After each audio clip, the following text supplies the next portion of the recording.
अथ षोडशोऽध्यायः। दैवासुरसम्पद्विभागयोगः। श्रीभगवानुवाच अभयं सत्त्वसंशुद्धिर्ज्ञानयोगव्यवस्थितिः दानं दमश्च यज्ञश्च स्वाध्यायस्तप आर्जवम् अहिंसा सत्यमक्रोधस्त्यागः शान्तिरपैशुनम् दया भूतेष्वलोलुप्त्वम् मार्दवम् ह्रीरचापलम् तेजः क्षमा धृतिः शौचमद्रोहो नातिमानिता भवन्ति सम्पदम् दैवीमभिजातस्य भारत दम्भो दर्पोऽभिमानश्च क्रोधः पारुष्यमेव च अज्ञानं चाभिजातस्य पार्थ सम्पदमासुरीम् दैवी सम्पद्विमोक्षाय निबन्धायासुरीमता मा शुचः सम्पदं दैवीमभिजातोऽसि पाण्डव द्वौ भूतसर्गो लोकेऽस्मिन् दैव आसुर एव च दैवो विस्तरशः प्रोक्त आसुरं पार्थ मे शृणु प्रवृत्तिं च निवृत्तिं च जना न विदुरासुराः न शौचं नापि चाचारो न सत्यं तेषु विद्यते असत्यमप्रतिष्ठं ते जगदाहुरनीश्वरम् अपरस्परसम्भूतं किमन्यत् कामहैतुकम् एतां दृष्टिमवष्टभ्य नष्टात्मानोऽल्पबुद्धयः प्रभवन्त्युग्रकर्माणः क्षयाय जगतो हिताः काममाश्रित्य दुष्पूरं दम्भमानमदान्विताः मोहाद् गृहीत्वा सद्ग्राहान् प्रवर्तन्ते शुचिव्रताः चिन्तामपरिमेयां च प्रलयान्तामुपाश्रिताः कामोपभोगपरमा एतावदिति निश्चिताः आशापाशशतैर्बुद्धाः कामक्रोधपरायणाः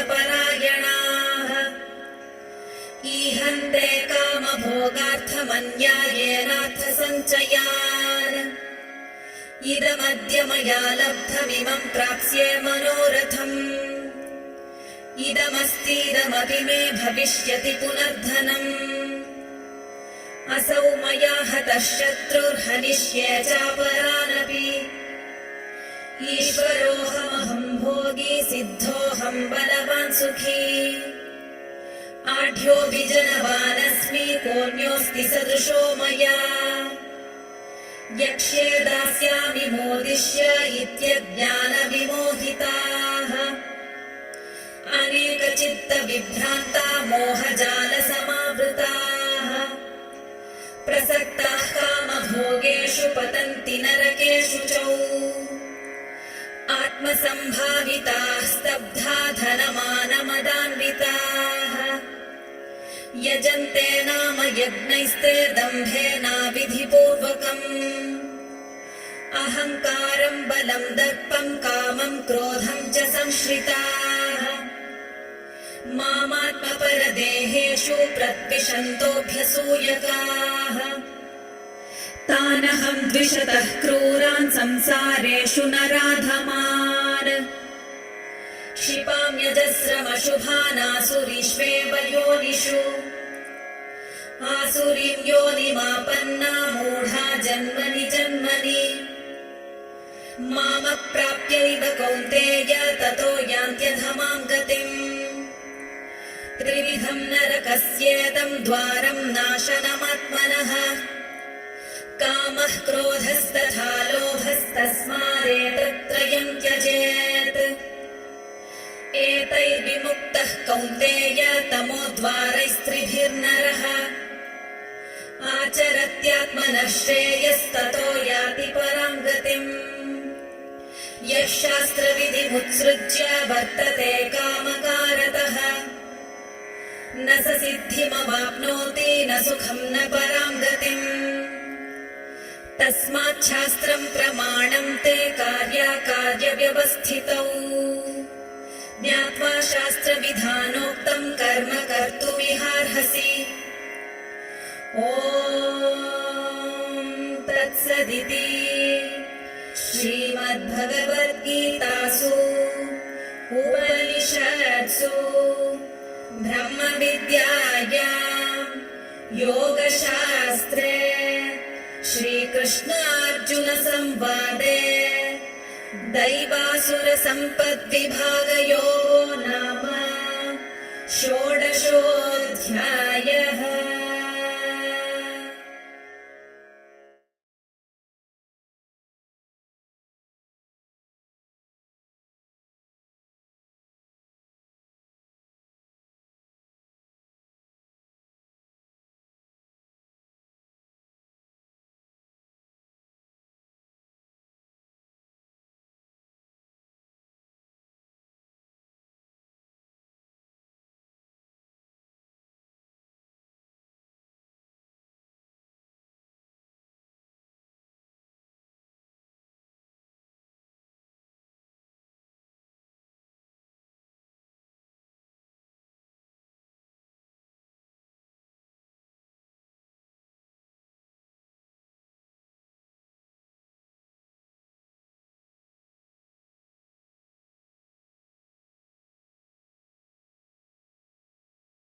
कीलितं येन तस्मै श्रीगुरवे नमः।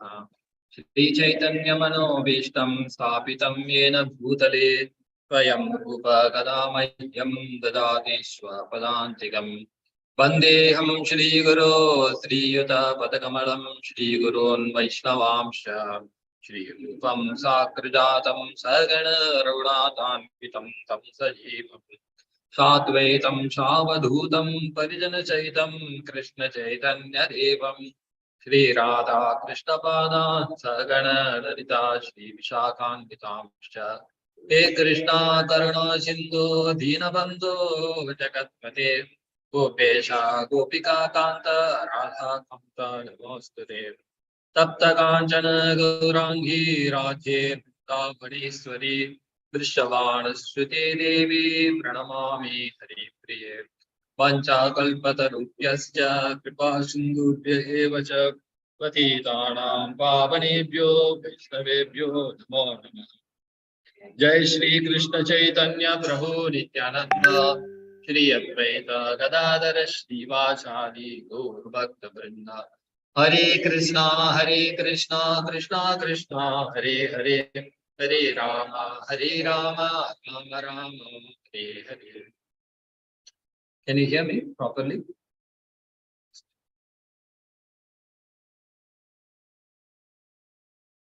Yes, Prabhu, we can hear you. Yes.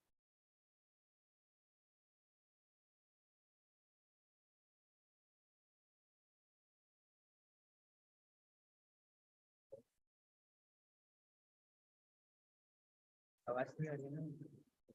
आवाज ठीक आ रही है मुझे की? 16 ना पूछो।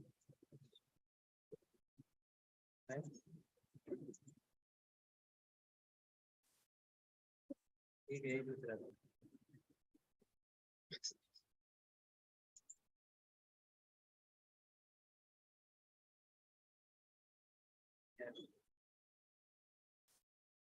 Hare Krishna, welcome you all. Today we are going to do chapters 16 and 17. 16 is entitled Divine Demoniac Nature, 17th chapter, Divisions of Faith. Because this 14th chapter talked about the three modes of material nature. How material nature is working. It is working because of the three states, just like we have solid, liquid and gas. These are the triple state of matter. Similarly, we have the three modes by which everything is functioning due to the presence of the living entities. Is it audible here? Just adjust. Is it okay? What I am able to hear? I'm talking about the audience here.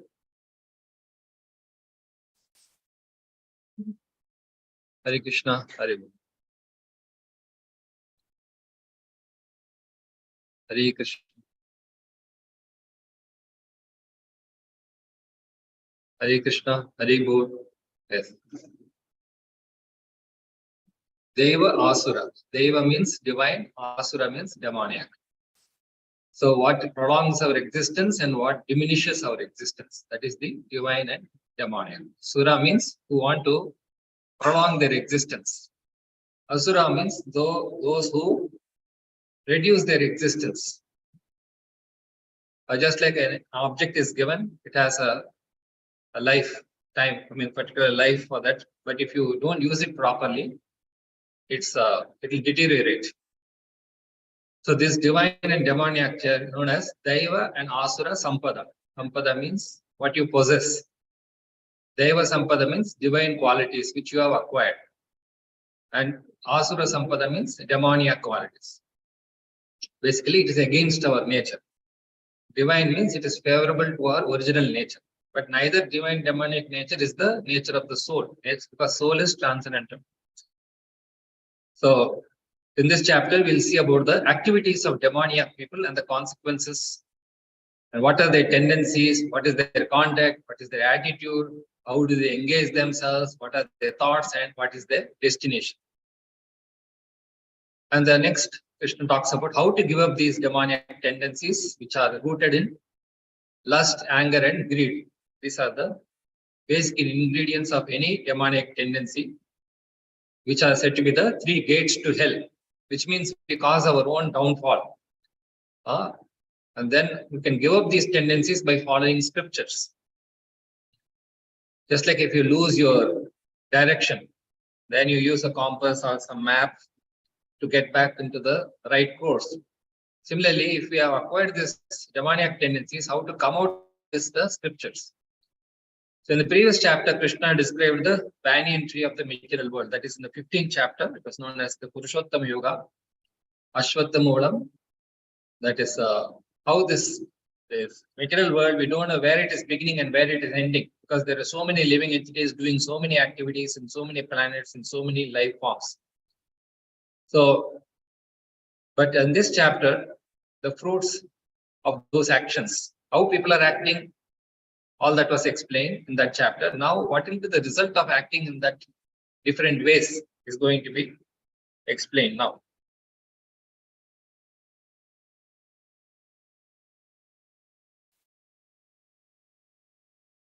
So basically, we get 2 types of fruits. Any action we do, it produces 2 types of results. Because in this world, we have opposite types of results. That is, one is we develop good qualities. By our actions, we develop good qualities. And by our own actions, we develop bad qualities. So these are said to be the fruits of our action. So these bad divine qualities, they cause bondage. Bondage means we are forced to do the same activity. And just like a person is in the prison, why he is there? Because of his bad activities. And there's very unlikely that he will do some positive action. So better to keep him in the jail. But once he is acting properly, he is again brought out of the jail. So that is why this divine qualities are conducive to liberation. Liberation means he can act freely according to his original nature. Right now, we are acting against our original nature. So first, Krishna talks about the divine qualities, because that is what is relevant to Arjuna, because Arjuna has these divine qualities. And Arjuna was hesitating to fight because he thought that if I fight this battle, I am displaying my demoniac qualities. It will promote my demoniac qualities, and the same thing will happen to others also. So therefore, in order to encourage Arjuna, Krishna first talks about these divine qualities. And these are produced by the influence of the mode of goodness, Sattvaguna. So first is Abhayam. Abhayam means fearlessness. So how is it possible to depend on God? Because God has, why do we fear normally? Because we don't know what is the future. And neither we know about the past nor the present. Very limited knowledge we have. So we are always fearful because there are many things we don't know. But whereas Lord is concerned, he knows everything. So therefore there is no fear. And so the devotee, when he is depending on the Lord, then he can Just like if you are afraid of some thieves or something, and the policeman is nearby you, then you not afraid of those thieves because you feel protected by the police. Sattva samshuddhi. Here it means purity of consciousness. So how does he attain this purity of consciousness? By prescribed rules. Just like if you want to recover from some disease, you have to follow the prescription. Similarly, currently our problem is our consciousness, by which we perceive things differently. So if we want to change our perception, then we have to follow some rules. Jnana yoga vyavastitiha. Jnana yoga means spiritual knowledge. Vyavastitiha means situated or cultivation. Vyavasaya, we say. Vyavasaya means cultivation. So vyavastitihi means cultivation of spiritual knowledge. So which means we have to do some endeavor to, and then dhanam, charity. So these are qualities are for different people, like those who are married people, those who are celibate, those who are retired, those who are renounced. For them, there are specific duties by which they can purify their consciousness. Particularly because for grihasthas, householders, they are earning. And when they earn, normally they have surplus. So that surplus they have to give to the brahmacharis, vanaprastha, sannyasis who do not earn their living. And dhamma means self-control, especially regulation in the sex life for the grihasthas, where they indulge only for the producing children. Yajna means sacrifice, because the grihasthas, knowingly unknowingly, they are doing many sinful activities. Because when we are walking, we are killing some insects. When we are talking or opening our mouth and eating, we are killing some germs. When we are breathing, we are killing some germs. So when you are lighting the fire, we are killing some germs. So like that, when grinding for our food, that time also we are killing some germs. So like this, knowingly, unknowingly, we are committing many sinful activities. Therefore, the householder's duty is to daily perform some Pancha Mahayajna. 5 types of sacrifice are recommended for grihasthas. And naturally, because grihasthas have the resources, they can do these sacrifices, which is not possible for the other 3 social orders. Then Swadhyaya means Vedic study, especially for the brahmacharis. They are taught, because they study the Vedas, it takes a very long time. And they have to be taught from the childhood. And Tapa means austerity. So this can be due to austerity of the body, austerity of the mind, and the tongue. Austerity means we are regulating those body. You are making the body function in a certain way, mind and the tongue. You make it do something, even if it doesn't like it to do it. Just like for a person who is diabetic, it's an austerity to not eat sugar. Although he has that inclination, he curtails that. So that is austerity. And arjava means simplicity, being straightforward. The opposite of simplicity is duplicity, which means we try to get around some things without going the straight path. These are all some of the divine qualities.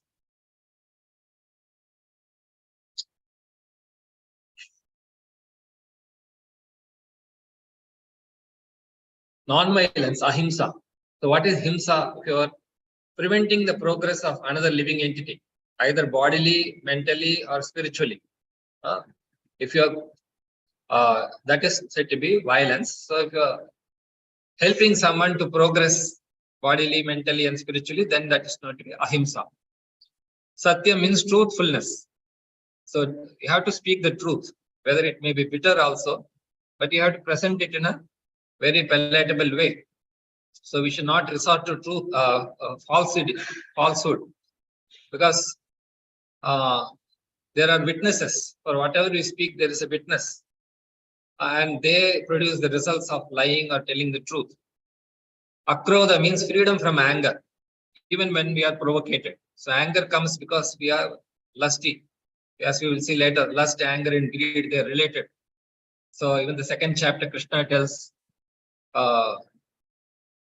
Jayato Vishayan Pumsa, Sangasteshu Vijay, Sangat Sanjayate Kama, Kama Krodho Vijayate. When we start desiring unnecessary things and it is not fulfilled, we become angry and show that anger on others. And Tyaga means renunciation. So this will be detailed in the 18th chapter, but renunciation means to know how to use things, when to use something, when not to use something. And Shanti means tranquility or unagitated, peaceful, or equipoised. So when is it possible? When you know things clearly. What is what? If you know, then you will not be agitated. Apayashanam, or aversion to fault finding unnecessarily. We have to help others to overcome their mistakes, but at the same time, we should be not unnecessarily critical. To forgive is divine, we say.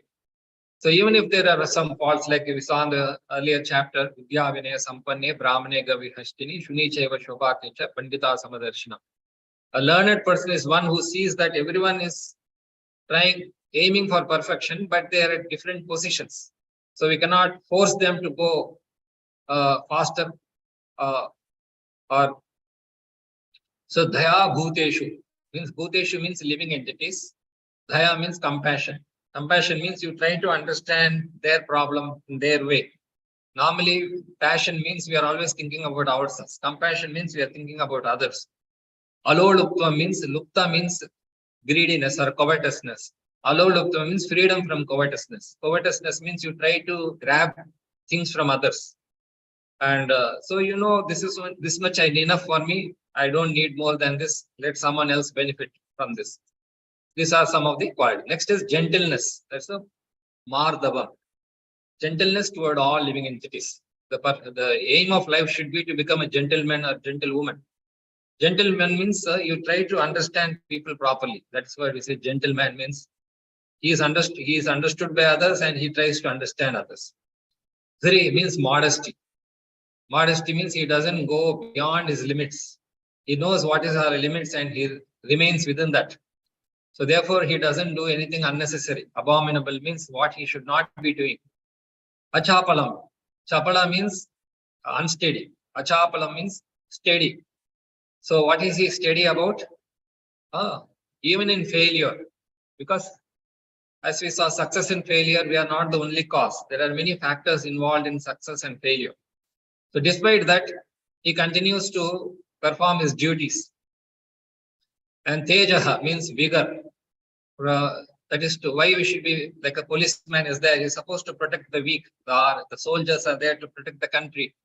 So we have to protect those who need help, especially for the Kshatriyas. So these qualities are according to the Brahmana, Kshatriya, Vaishya, Shudra, Brahmachari, Grihastha, Vanaprastha, Sannyasi. Because by engaging in these or developing these qualities, one can progress. Kshamata means Kshama means forgiveness. So that is forgiveness is divine. To err is human, but to forgive is divine. So why we have to forgive others? Because we are trying to help them, not to punish them. Dhriti means fortitude, mental and emotional strength. Fortitude means something similar to determination, where you forbearance. Forbearance means you continue, you don't give up unless you don't weaken in your mind and emotions. Shaucham means cleanliness, that is both bodily cleanliness and the cleanliness of the mind, speech. And then adroho. Droha means enviousness or resentful. Your envious means you want to oppose someone, you want to belittle someone. So adroha means freedom from envy. You try to appreciate another person. And then nati manita. Mana means honor. Ati manita means ati means excessive praise. Some respect you should expect, but if you expect too much respect, then that is known as ati manita. So this person with the divine qualities doesn't have this tendency for excessive honor. And so these bhavanti sampadam devam abhijatasya bharata. So abhijata means belong. So whom does it belong? Sampada means qualities. Devi means transcendental. This, O son of Bharata, these transcendental qualities belong to godly men, endowed with divine natures. Who is a godly man? Godly man means he is not God, but he is following God. That is God's instructions, which are the scriptures and saintly people. And so these can be cultivated. It's not that everyone is born with these qualities. We have to cultivate them. How? By following one's varna and ashrama. Varna means colors. Colors means the 3 gunas, sattva, raja, and tanoguna. Depending on how they combine, one person has a natural tendency to be a Brahmana, Kshatriya, Vaishya, Shudra. It means intellectual class, administrative class, business class, and the worker class. So, and then ashrama means either celibate, married, retired, or renounced. So accordingly, these qualities can be cultivated. Just like now you are in this college, you can do some actions, which once you go for work, you will not be able to do. And you may, when you are studying, you cannot do what you will do when you are working. Similarly, now you are unmarried, you can do some things. When you're married, you may not be able to do, or you may do possible to do something when you're married, which is not possible now. So these can be cultivated according to these social and occupational orders. But contrary to these divine qualities, there are what is known as the demoniac qualities, which cause bondage and lay a royal road to hell. Why it is a royal road to hell? Because a person who is demoniac doesn't even know that he is demoniac. He thinks this is what I should be. And therefore, he can predict his behavior. Invariably, you can predict that he will do this mistake, or you can't expect him to behave any better.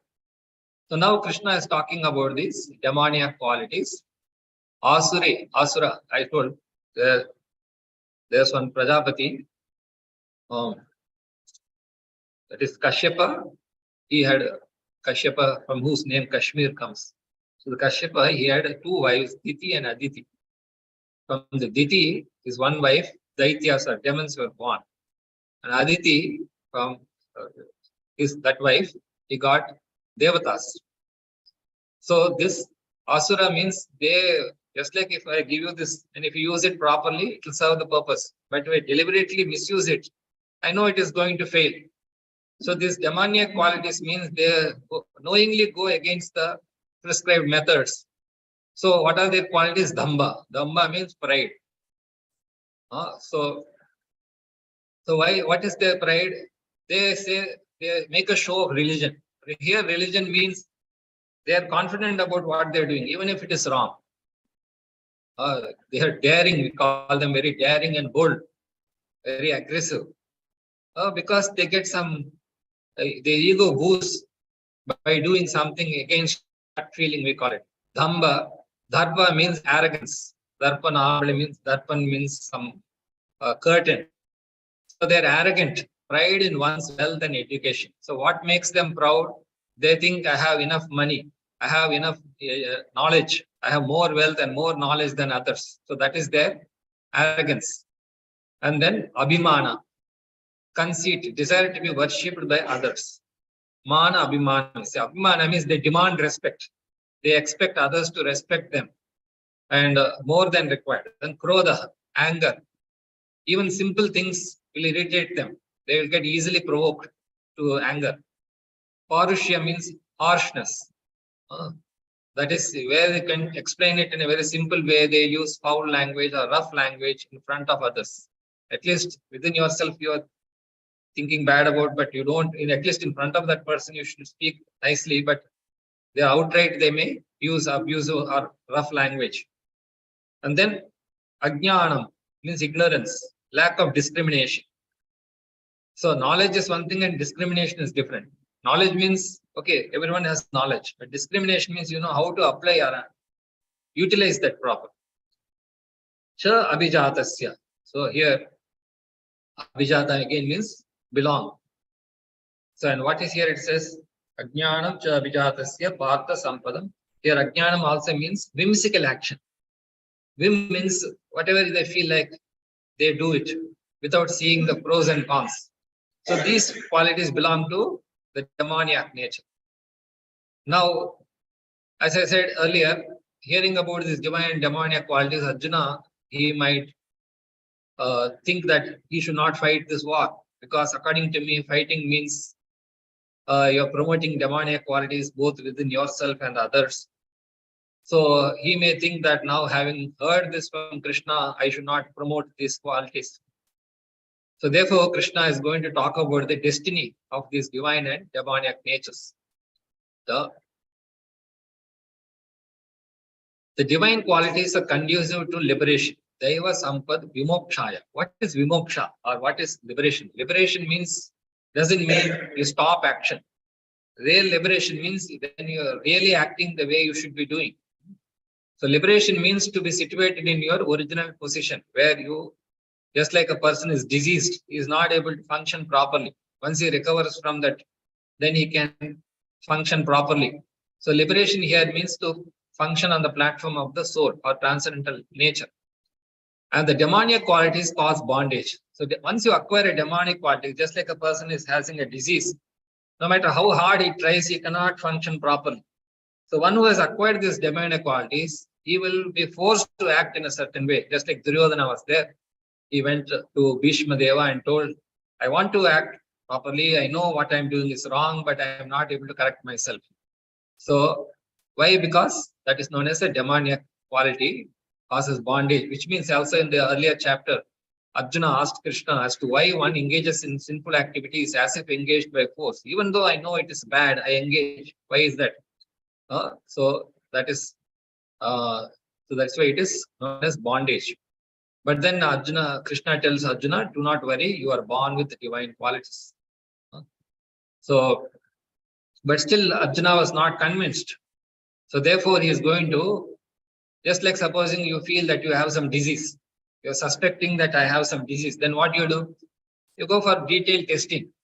And then you come to conclusion that no, I suspected I have this, but now because the tests are showing this, I don't have. So similarly, how do we know whether we have these demoniac qualities or whether I'm a demon or a devotee? So therefore Krishna says that there are two kinds of beings. Everywhere you look around you, definitely you will find only these two categories. Although you may say there are more categories, but you can group them under these two qualities, divine and demoniac. So Krishna has already talked about those divine qualities in the first 3 verses. Now he is going to, because why he has to elaborate on the demoniac, because that is seems to be more prominent. And that's what we may find. Very rare to find people with divine qualities, but still it is possible to acquire them through proper behavior. So first quality of the demoniac is they do not know what is to be done. Pravrittim and not to be done. Nivrittim.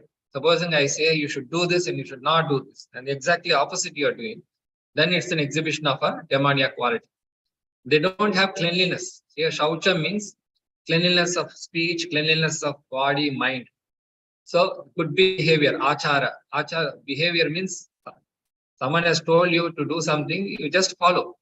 But you don't want to follow, then it's known as achara or truthfulness. They don't have cleanliness, shaucham, durachara we call. And truthfulness, asatyam. Asatyam means even though they can speak the truth, they deliberately choose not to speak the truth because they think they'll get an advantage out of it. If I tell a lie, maybe I'll get some benefit. So their conclusion, how do they perceive the world around them? They say this is false. False means the asatyam. Just like René Descartes is there, he's said to be the one who facilitated modern science in the 16th century. So what he concluded is, whatever I am seeing, hearing, smelling, tasting, touching, I cannot believe it. That's not skepticism. Skepticism means I choose not to believe. So that's why they say this, everything is false. So whatever I consider as truth, that is truth. Beyond this, everything is false. So that is their demonic nature. And they think it is no foundation, apratishtam. So basically they say it is happening, everything is random, everything is probabilistic. There's nothing, no order in society. Whatever way it happens, we have to live with it. So apratishtam, with no foundation, with no God in control. Why they think like this? Basically, they don't want to accept God because they want to control. They don't want to be controlled by anyone. Just like a child, if it thinks that I don't want any controller, wherever I go to school, nobody should control me, no home, nobody should control. That is one kind of a demoniac nature. So these people think that there is an Ishvara. Ishvara means control, and they think that there is no control. And they think that this world has arisen without cause. Aparaspara sambhutam, which means by mutual agreement. If both of us agree, that is the cause. So aparaspara sambhutam has arisen without cause.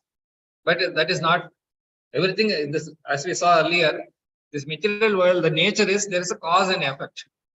If you see something, there must be a cause. You may not know the cause, but it should have a cause. Similarly, you're doing something means it will have an effect. You cannot say nothing will happen.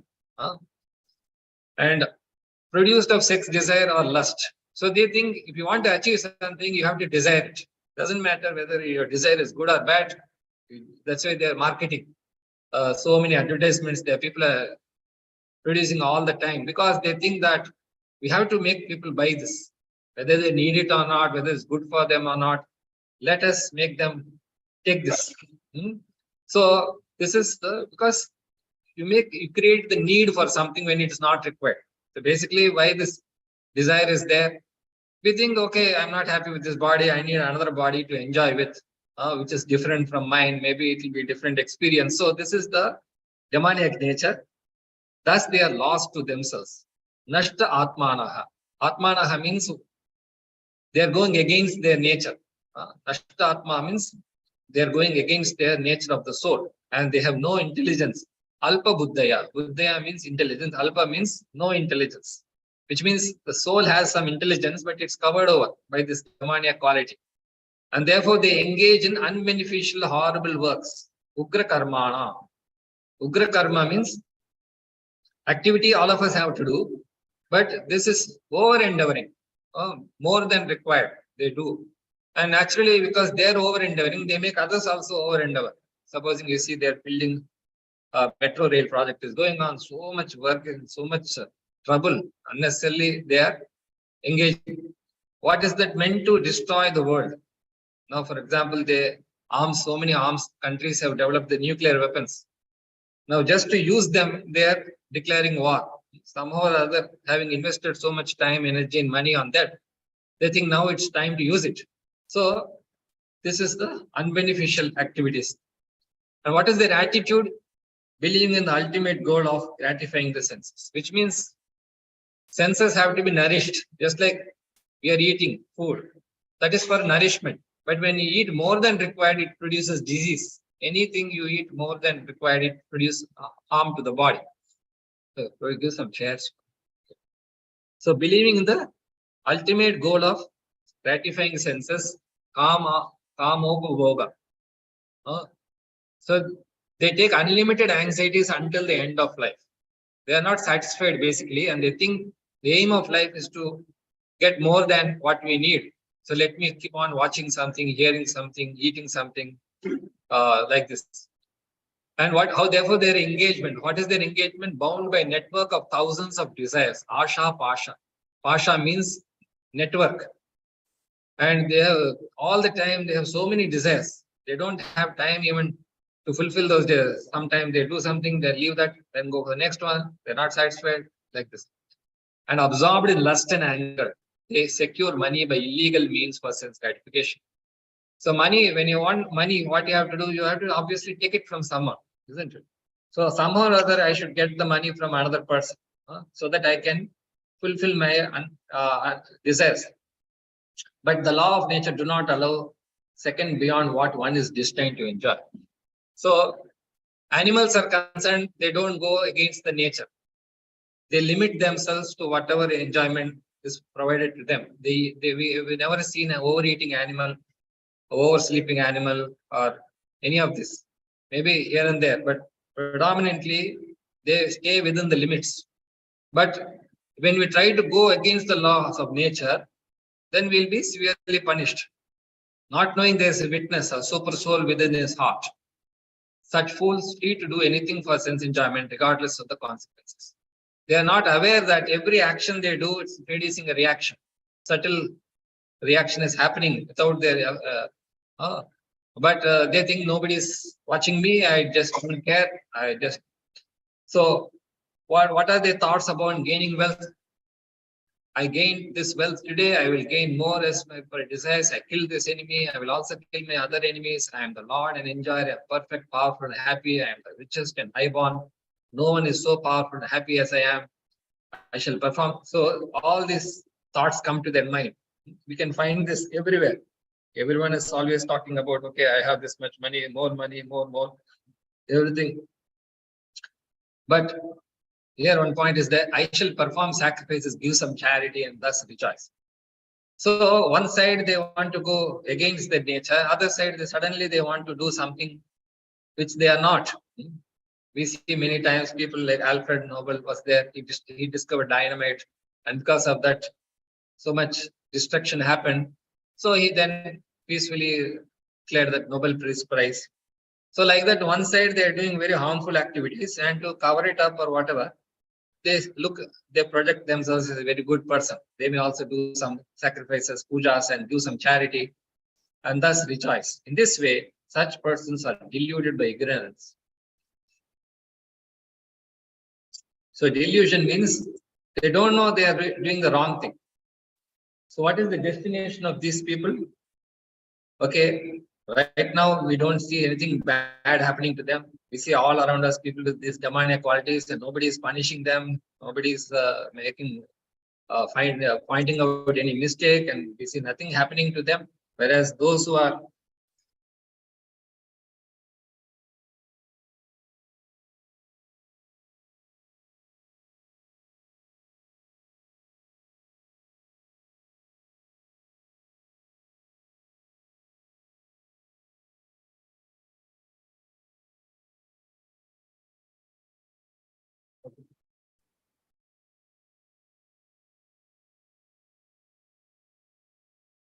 so destination of demonic people is hell. Hell means suffering, uninvited suffering. Aneka chitta vibranta mohajala samabhrutaha prasakta kama bhogeshu patanti narakeshu chau. Perplexed by various anxieties. So hell is not something, of course it can be outside also, but real hell is in our mind itself. So what is the hell? The anxieties. Anxiety means always you're thinking about what happened. And bound by a network of illusion. Okay, on one side you're struggling to understand what happened, and always you're thinking about what will happen, and you're thinking, okay, it doesn't matter, something bad is happening to me, but something good will happen. Like that, you keep on speculating, and then they become strongly attached to sense enjoyment. So while they're oscillating between this past and future, predicting what can happen and why it happened. So some time being, what they think, okay, let us forget everything, let us just enjoy now. Sometimes they're thinking about the past and lamenting and anchoring for the future. And in between what they do, let us enjoy right now. Just don't think too much. And fall down into an unclean hell like Vaitarani. So they may not, without their knowledge, they are going towards hell. Because they're always thinking like this, the surroundings also become like that. And there are some specific locations in this planetary system where exactly the way you think that outside world will be. Just like you see many things you wanted certain way and you got it.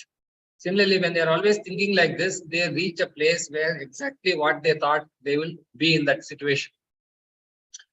And so these descriptions are given in the scriptures of these kind, just like before people went to abroad.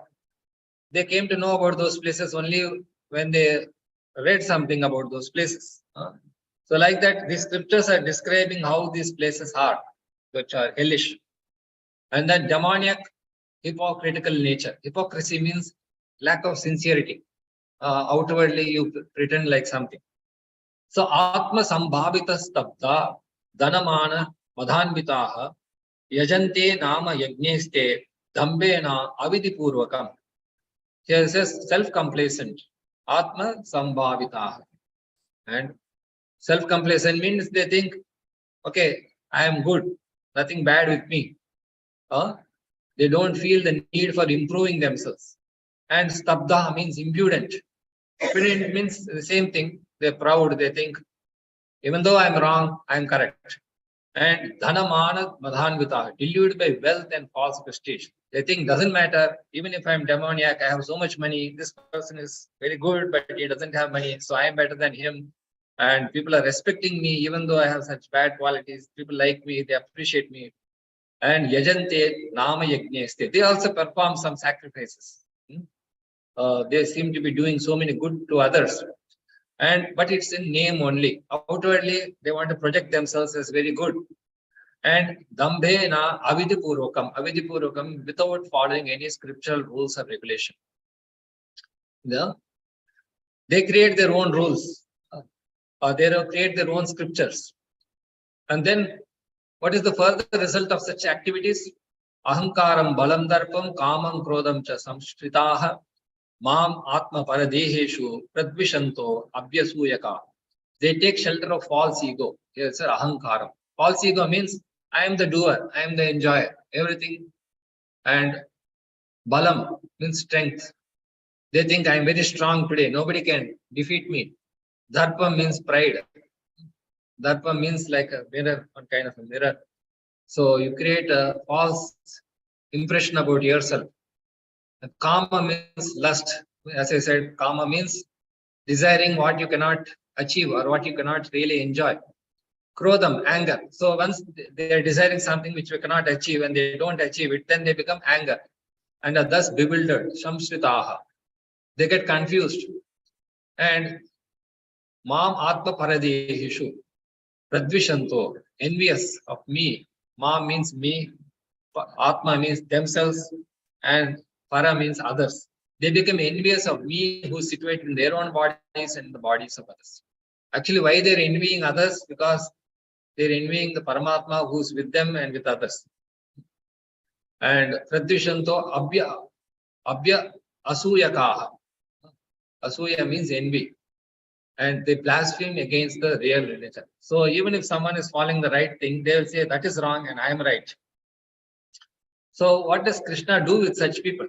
Because God has to give some result to them. So Tanaham Dushatak Kruran Samsarishu Naradhaman Chipami Ajasram Ashubhan Asurishveva Yonishu. I perpetually cast the envious, cruel, and the lowest among men into the ocean of material existence. Here it says perpetually. They want it like that.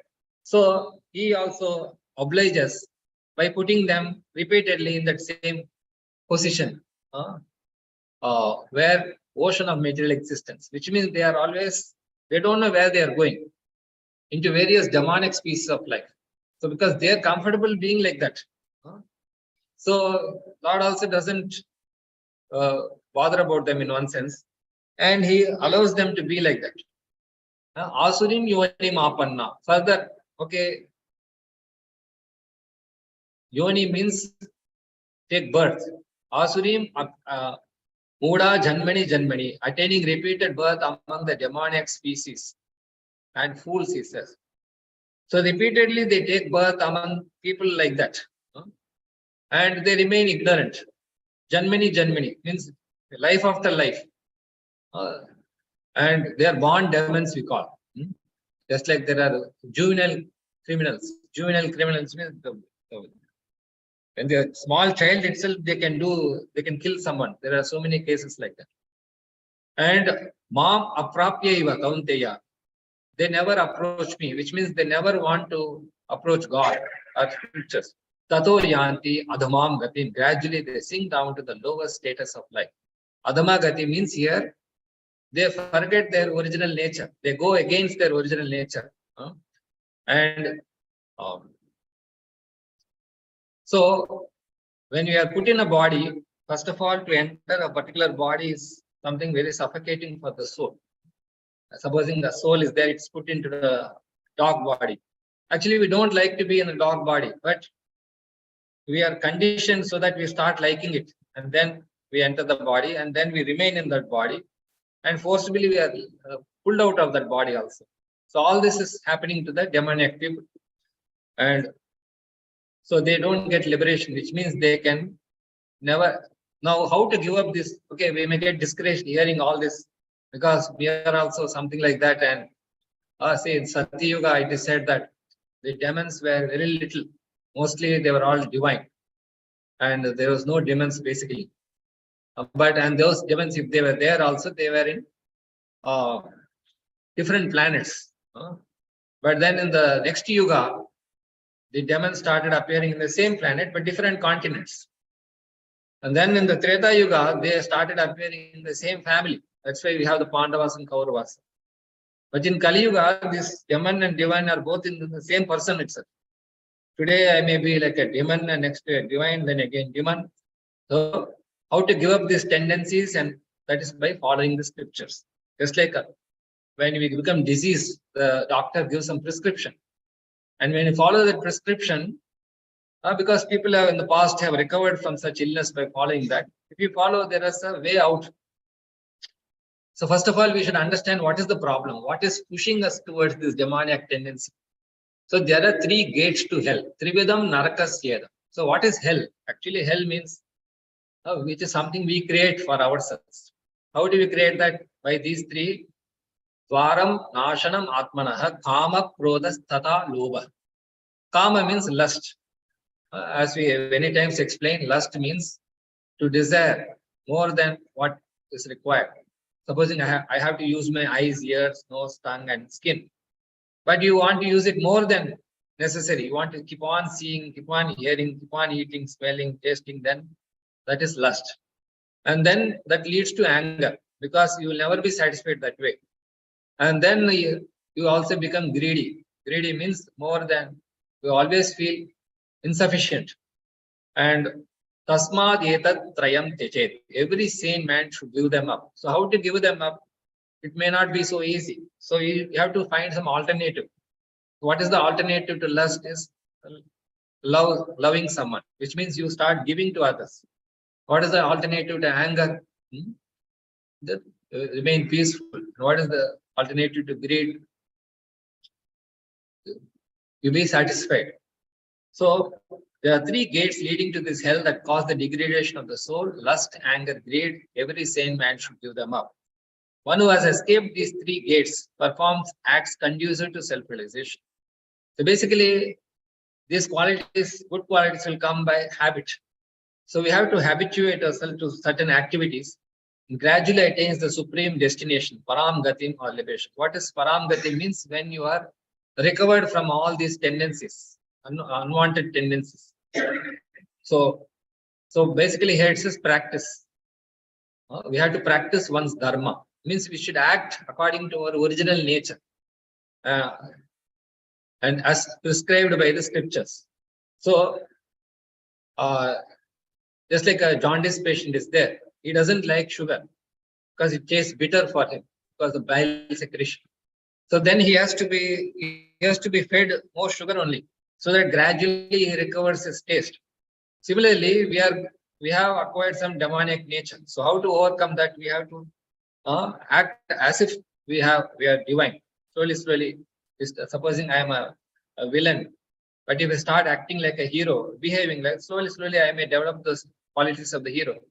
So Krishna will now describe the importance of acting according to scriptural injunctions. So here, the way out is the scriptures.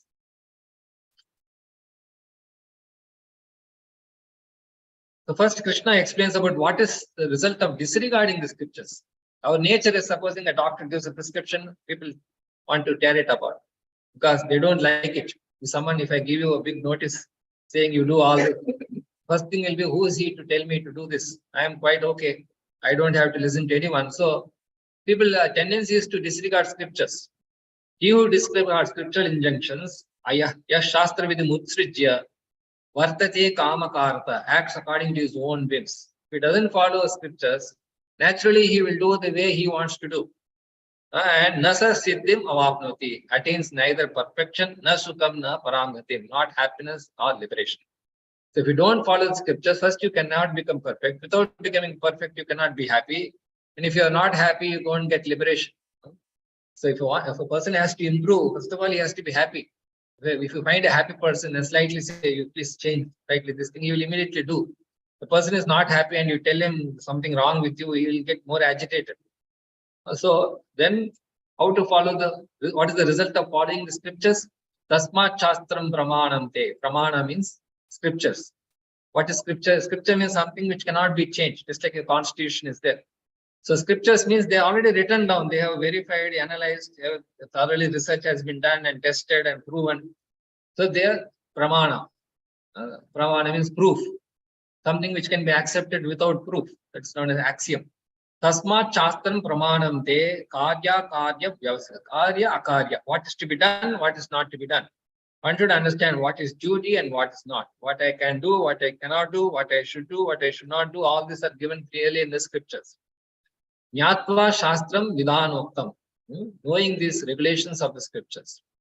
Then karma kartum iharhasi, one should act so that he may gradually be elevated. So what is the conclusion of this chapter? How those who follow the scripture attain liberation and those who do not follow scripture go to hell. So basically, this is God's prescription for us to follow these scriptures. That completes the 16th chapter. Now we go to the next one, that is the 17th.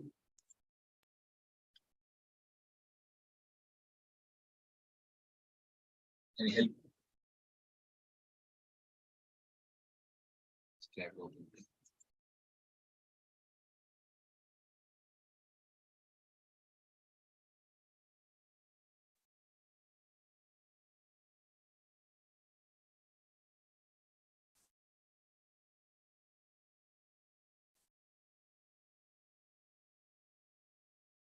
Okay.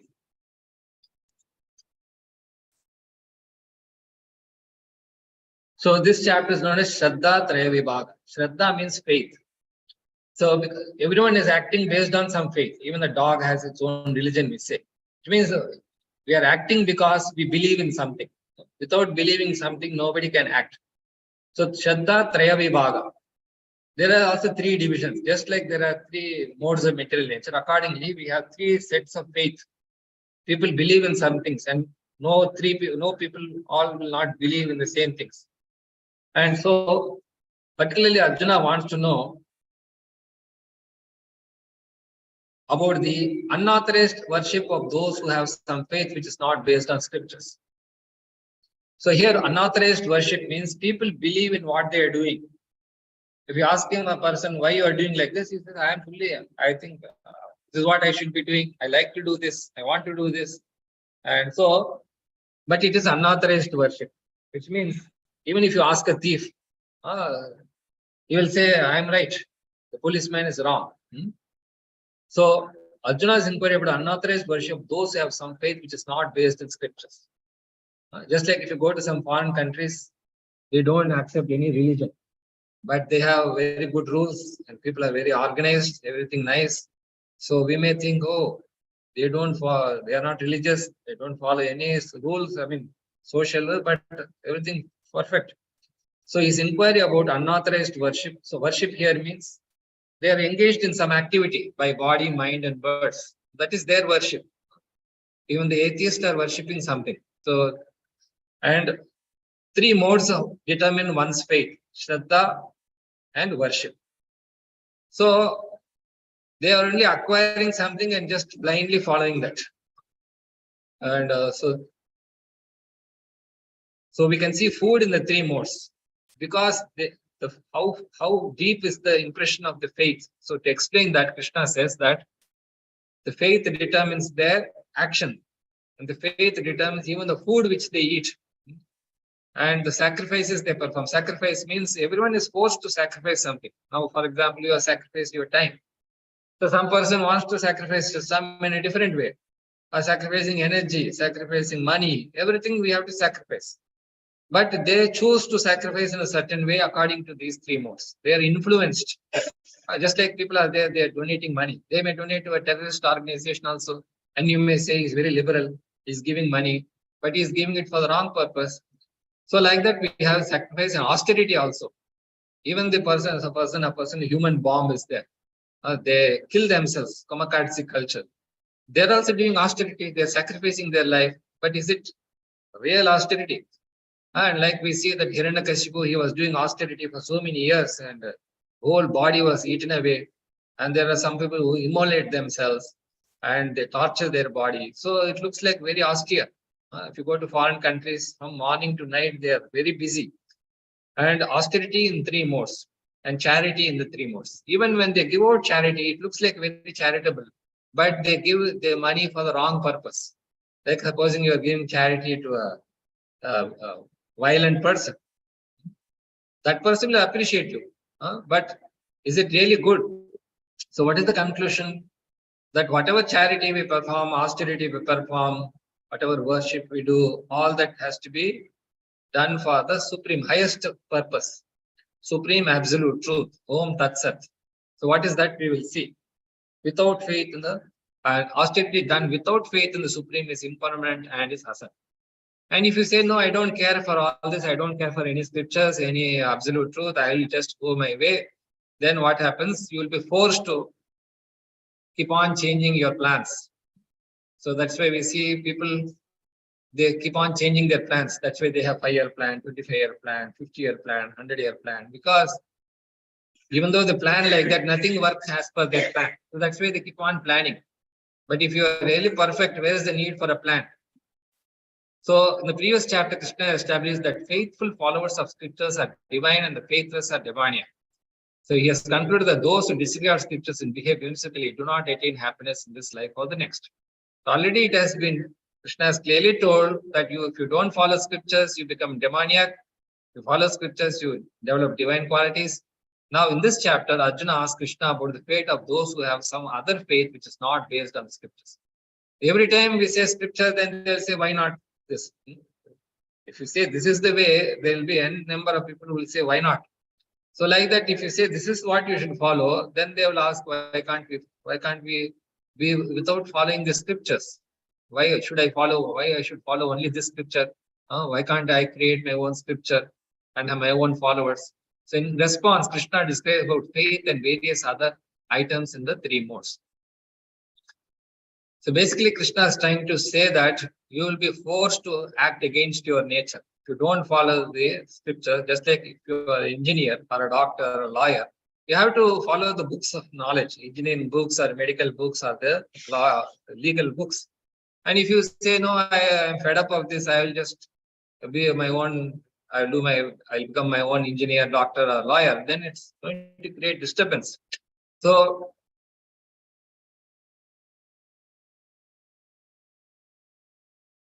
here he's talking about those who are in the middle with non-scriptural faith. So they're neither divine nor demoniac. They choose to be, sometimes they choose to be divine, sometimes they choose to be demoniac according to the need. So why? Because they have their own set of rules. So now Arjuna is inquiring about that unauthorized worship. Here again, worship means we worship with our body, mind and words. We are engaging our body, mind and words. That's also one kind of worship. But it's unauthorized. Just like if I'm using this mic, there's an authorized way to use this mic. I may not know it. I have never read the manual for this mic, but I still use it in runs. But when a problem comes, we have to go back to that manual. So Arjuna asked Krishna, what is the situation of those who do not follow the scriptures but worship according to their own faith? So what it means is, if I'm convinced and I say, because I'm convinced I will follow this. I don't have to follow the doctor.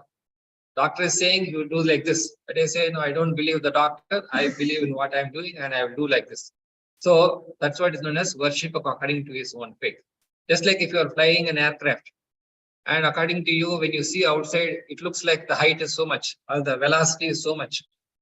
But you know that is not true. It may be a wrong estimate. So you have to depend on the instruments because they are reliable compared to your senses. Are they in goodness, in passion, or ignorance? So Krishna will first explain the situation of those who worship without giving up the rules of scripture. After that, he will speak about the condition of those who give up the rules of scripture. Every time Krishna is telling about what is to be done, what is not to be done, what is the consequences. So first he talks about the modes, how they determine one's faith, Shraddha and worship. They say Shraddha means what you believe and worship means what you do. I believe and I do something that is determined by the 3 modes. People have 3 types of faith, Shraddha, that arise from their acquired nature. Here it says acquired nature. Acquired nature means it is not their original nature. Just like a person has acquired immune deficiency syndrome. He has acquired immunity deficiency. As such, we are immune, but he has acquired immune deficiency. So this is a acquired nature due to previous impressions by the influence of the modes. Here it says influence of the modes. Supposing you are in influence of an intoxication, you have taken some drug or an intoxicant, then you are under the influence of that drug or intoxication. So you are not able to function properly. So these 3 modes, they influence you and make you work against your nature. Thus, one's faith can be in goodness, in passion, or ignorance. So, what is the problem if your faith is in these modes? Invariably, it keep on changing. Today, you will believe in some things and you will do something. Later, you will lose faith in that and you will do something different. Then again, you will lose faith in that and do something different. So, you are unsteady. So, but one's nature can be changed if one abides by the teachings of a bona fide spiritual master and the scriptures. So, what is the way out? If you want to change your faith and your action based on that faith, you need two things. One is you need scriptures, but scriptures are so vast. Supposing you go to the drugstore, all are good medicines only. But I cannot just whimsically take all the medicines. You need a doctor to prescribe some medicine exactly for you. So we need scriptures, but also we need a spiritual master. Gradually, one can change the position from ignorance or passion to goodness. So depending on, supposing you have a disease, depending on the degree of the disease, different medicines are prescribed. So likewise, whether you are in ignorance, passion, or goodness, accordingly, there are different types of scriptures also. Just like there are medical books, law books, and engineering books for different purposes. So one's particular faith is evolved according to one's existence under the various modes, which means we saw earlier these three modes, some things are predominant. If a person is predominantly in the mode of goodness, then we have one prescription. And if he's predominantly in the mode of good passion or ignorance, accordingly, we have to start somewhere. The starting point is we have to identify which is predominant. And he becomes similar to whatever form he worships with such faith. So you can judge a person's faith by his actions, the way he talks, the way he behaves, the type of association he's having, by which we can understand he believes in something. Everyone has a particular type of faith, regardless of what he is. Here is regardless of what he is means. Actually, originally we are all transcendental, but we act in a different way. According to his faith, one associates with certain persons. Real fact is that every jiva is originally a fragmental past of the Supreme Lord. Originally, we are all like God, in the sense that qualitatively similar to God, and therefore transcendental to three modes, which means this goodness, passion, ignorance is not the nature of the soul. So when one forgets his relationship with God, in contact with the material nature, he generates his own position by association with the modes. Karanam guna sangosya sad asad yoni janmashu. Because of why this duality is there, why this divine demoniac nature is there, because we are associating with the three modes of material nature. The resultant artificial faith, here it says artificial faith and existence are only material. Material means they keep on changing. So there's no steadiness in his character. So first, how do we identify, categorize people based on worship? Worship in different modes. In goodness, one worships demigods for a purpose. So basically, a person who is good, he will follow others who are better than him. That is, we can see some people, you feel someone is richer than me, more beautiful than me, more famous, more intelligent, more renounced, or more strong. Or some people, nature is to align themselves to such people. But for a purpose. Purpose means you are always thinking, okay, I'll benefit. If I make a friendship with a rich person, I'll get some money. If I associate with this famous person, maybe I'll also become famous. So with the motive you are associating with, but at least with someone better than you. What about passion? One worships demons, which means he will worship people who are similar to him. He doesn't want to respect someone superior. He wants someone similar to him, he will worship. So that's why here it says passion, which means in ignorance, one worships ghosts and spirits. It means we know that person has failed miserably. He did a mistake and he suffered, but you follow his example. Like Hitler, for example, you say we know, now they have. If you go to Germany, that time everyone was following Hitler, and they used to have that Nazi salute. But now, if you go to that country and you just whimsically also you salute like that, they will arrest you. So, but there are people who try to do that. Although it is known that they have done the wrong thing and suffered, everything bad has happened, still, these more in the ignorance, they worship them. They want to follow that. Then, now, so why people give up scripture? Why they don't want to follow scripture? Laziness. They don't want to make an effort. Or sometimes prescription, the doctor has given the prescription out of laziness, we don't follow that prescription. Or because of the required worship was troublesome. Either you totally reject the scripture or you think it is a trouble. But without trouble, you cannot gain anything. There's no gain without pain. So, yet faithfully worship the demigods. They required, because the required worship was troublesome, yet faithfully worship them. So what they do? Okay, I cannot do this much. I will do this much. Supposing you say if you need to pass, you need 90%. They'll say, doesn't matter, I cannot get 90, at least 60, 70 I get, it's enough. I'm happy with that. So supposing you have to cross the ocean and you say, it doesn't matter if I cannot cross 100%, 90%, 80%, it's foolishness. But they think this is okay. Even if I cannot get 100%, if someone is 90, I'll just, so that's why they worship the demigods. In contrast, verses 5 to 6 describe the demoniac way of worship, which is against the Vedic practices. So what is the demoniac type of austerity? They are austere, but not recommended in the scriptures, but done out of pride and ego with ulterior motives, for instance, to promote a political or social end. For example, some people, they fast. But if you ask them why they're fasting, they want to demand the government to do something which the government doesn't want to do or it should not do. They will say, I will fast unto death. If you don't comply with my request, even if it is bad, good, I don't care. I will burn myself now in front of you. I will commit suicide in front of you unless you oblige. So not recommended scriptures, but done out of pride and ego with ulterior motive, for instance, to promote a political or social end. And it's impelled by lust, attachment, and strength. They think I am strong, I can do whatever I want to do, I will make others do like me, and their attachment. Foolishly torture the body as well as the super soul within. There was one demon, he wanted some boons from Lord Shiva. So what he did, first he started doing the normal austerity for some time. Then he thought Shiva is not appearing. So then he started removing all the parts of his body and putting in the fire. Then also Shiva didn't appear. Finally, he decided to cut off his head also and put it. Then Lord Shiva appeared because this fellow is creating unnecessary disturbance.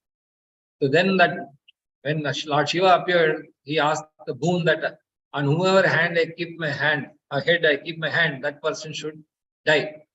So Shiva said, if I don't give him, he'll create more disturbance. Okay, I give you. The moment he got the boon, he thought, let me put my hand on Shiva and enjoy his wife. So this is the demoniac type of austerity. And even the food, sacrifice, austerities, and charity of people are of three more kinds according to the three modes of midline. So basically, how deep rooted are these three modes? To explain that, Krishna says how people eat, how they sacrifice, how they perform austerities, what type of charity they do. One can make out a person's mode of faith by seeing his activities of eating, sacrifice, charity, austerity. Krishna will describe these three types of each of these four items because nobody is demoniac or divine. All mixtures are there. So at least to categorize, start with somewhere you should know what is going wrong. Just like you go to a doctor, he recommends so many tests and so many results come out of that. Somewhere we have to start to rectify the problem. So how to identify where we are going wrong? So food in the mode of passion, katvamla lavanat pushna, tikshna ruksha vidahinaha, ahara rajasasyeshta, dukkha shoka maya pradaha. Katva means bitter, excessively bitter. And amla means sour. Amla is sour taste. And lavana means salt. Pushna means hot. Here hot means spicy.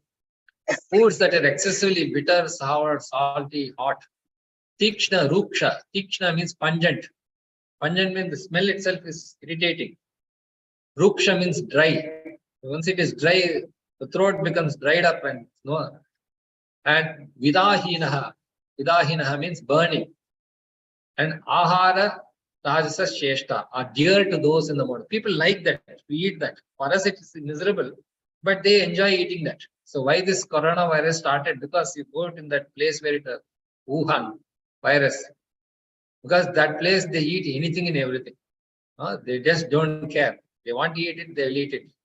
So Dukkha shoka maya pradaha. They cause distress, lamentation, and disease. Okay, they're eating, nothing is happening. No, it will come out somewhere.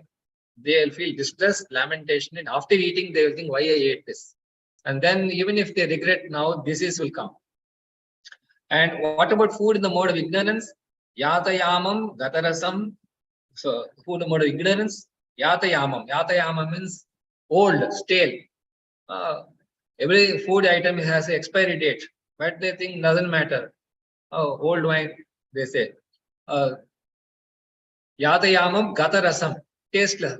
Gatarasam means taste has gone. Supposing, and because if taste is not there, proper digestive juices will not be produced. And puti means putrid. Putrid means it has become bad smelling. Paryushitam, decomposed.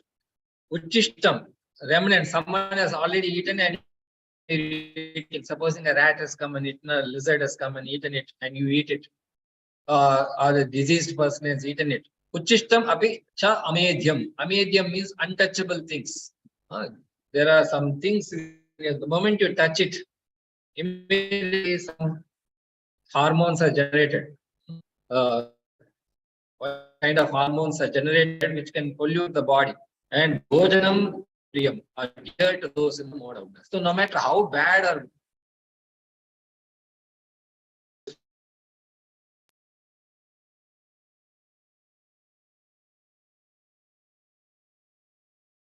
nuts and bolts are accumulated. So who can imagine? And in USA, there was one person was traveling in the bus, and in the one particular bus stop, one person got into the bus and he started eating the person next to him. Such a demoniac tendency, where it comes from? Who can imagine eating another? We have seen the recent person cut up a woman and put it in the fridge. Just unthinkable. The remnants of food may be eaten only when they are first offered to the Supreme Lord and eaten by saintly persons. But there's an exception. For every rule, there's an exception. Like prasadam is there, it's also eaten by God.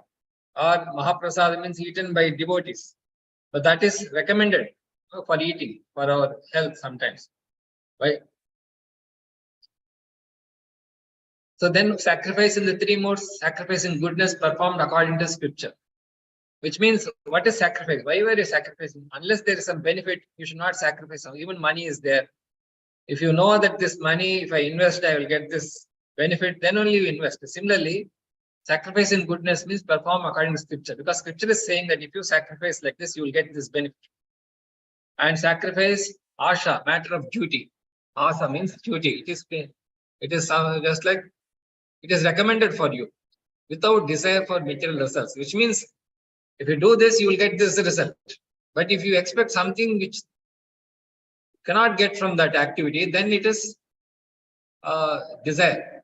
So you sacrifice saying you do this, you will get this, you'll be satisfied with that.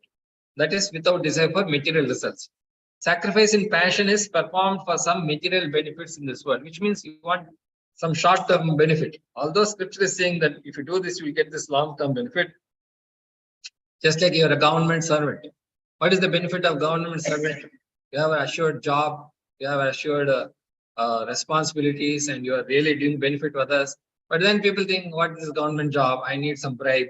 So perform for some material benefits in this world for elevation to heaven. Actually, even if you go to heaven, you cannot be happy. But they think doesn't matter. Instead of going to the spiritual world, even for example, in the jail, you are in the jail and you think, okay, I don't want to go out of this jail. Better than instead of this room, but that room. So, and for the sake of pride. So they do sacrifice, but they are always thinking, if I do this, how many people will like me? How many people will appreciate me? How many people will glorify me? Sacrifice in ignorance, performed without regard for the directions of scripture, without distribution of prasadam, which means when you are doing some sacrifice, you are engaging many people. You are supposing you are taking some money from 10 people, and with that you did something. Naturally, they will expect something, but you say, no, I don't care. They gave me, now I don't have to give them back. And without chanting of Vedic hymns. So why we have to chant the Vedic hymns? Any action we do, there is some imperfection bound to happen. So when you chant the Vedic hymns, even though there are so many imperfections, they are rectified. by this chanting. Just like you written a thesis, and some mistakes are there in the thesis. So that's why they give you viva. So that even if there are some shortcoming in what you have written down, when you talk it out, it compensates for that. And without remuneration to the priest. So the priests, they don't get any money. They have come to help you to do the sacrifice. And so naturally they have to give them some remuneration, and without faith. They are doing the sacrifice without faith. Let us trial and error. So this is in the ignorance. Then what about austerity in the three modes? There are three types. So first of all, austerity itself are three types. One is with the body. Deva Dvija Guru Prajna Pujanam Shauchamarjavam Brahmacharyam Ahimsa Cha Shariram Tapachate. What is the austerity which we have to do with the body? Here again, I told you austerity means what the body. You don't like to do it, but you have to do it. Just like worship of the Supreme Lord, known as Deva Dvija Guru Prajna Pujanam. So whom do we worship? Deva, Supreme Lord. Dvija, Brahmana. Brahmana means twice born. Twice born means he is read the scriptures. Brahmana is not by birth. Brahmana is by qualification. He has read the scriptures and then only he can be called a Brahmana. So anyone can become a Brahmana. So worship of the Lord, Brahmanas, Guru, spiritual master, Prajna means superiors, Pujanam. So here he says superiors means parents, and Shaucham, cleanliness, simplicity, Arjavam, Brahmacharyam, celibacy. Celibacy, even a married person can be celibate, in the sense that celibacy means don't get distracted unnecessarily. So, and non-violence, that's ahimsa. Don't put obstacles in the path of progress of others, or be violent towards yourself. Shariram tapuchyate. All these activities, the austerity of the body. What is the austerity of speech? Anudvega karam vakyam satyam priya hitam chayat swadhyaya vyasanam chaiva vanmayam tapuchyate. Here it says vanmayam. Van means, vak means speech. Tapa means austerity. What is the austerity of speech? Speaking words that do not agitate others. You have to convey something, but without agitating, unnecessarily create a sensation. Anudvega karam vakyam satyam priyahita. At the same time, it should be truth. Supposing you have to tell the truth, but it will agitate that person, you should tell him in such a way that it's pleasing, priyahitam, and beneficial, and swadhyaya, by regular recitation of the Vedic literature. So why we have to regularly recite the Vedic literature? Then you will know how to present things properly.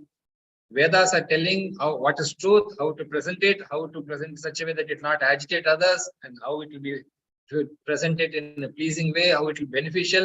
If you follow that, even if you don't know what is the right way, at least if you read something, supposing I give a talk, I should read and then give a talk. Similarly, if I am going to speak something, it should be based on something which is already prescribed. So that's a Vedic literature. Then, so what about austerity of the mind? Mana prasada saumyatvam maunam atma vinigraha bhava samshuddhir ityeta tapo manasam uchyate. First of all, austerity of the mind to be satisfied. The mind nature is to be not satisfied. But if you can practice the mind to be satisfied, because unless you are satisfied, you can never be happy. People think happiness means I have to get this more. But as long as you are not satisfied, you will never be happy. And simplicity. So when will you be satisfied?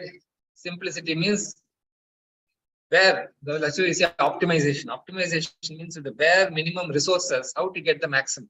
So that is simplicity. And gravity means silence, mauna, which means you should know when to talk and when not to talk, when to do something, when not to do. And self-control means vinigraha, be properly situated, bhava samshuddhir, and purity of heart. Because heart means our emotions should be pure emotions. And mind's austerity is to detach it from unnecessary sense gratifying, because ultimately the mind is dictating to our senses. So if the mind is compared to controlling the reins of a horse, supposing you're in a chariot and your chariot is driven by some horses, then you have to control it with the help of the reins. Because otherwise, if you go personally and try to hold on to the horse, it will just kick you back. But somehow you put the rein through the nose and then you pull it. No matter how strong the horse or the bull may be, it will be under control.